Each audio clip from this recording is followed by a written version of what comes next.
মৰমৰ বন্ধুসকল, চাওক আজি মোৰ এইটো ভিডিঅ' মেকুৰীৰ ওপৰত বনোৱা গৈছে।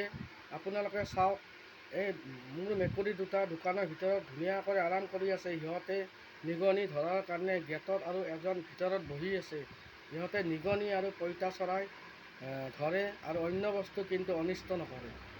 ইহঁত দুটা যথেষ্ট ভাল। ইহঁতে বেলেগ বস্তু একো অন্যায় নকৰে।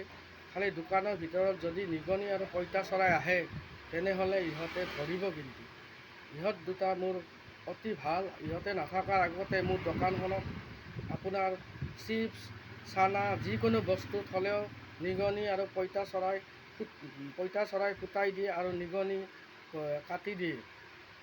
সেইটো কাৰণে ইহঁত দুটা যেতিয়াৰ পৰা মোৰ দোকানত আছে মোৰ একো এটা বস্তু অনিষ্ট হোৱা নাই। এইটোৱেই মোৰ আজিৰ কাৰণে ভিডিঅ' বনালোঁ। আপোনালোকে চাওক আৰু উপভোগ কৰক। এইটো মোৰ ভিডিঅ'।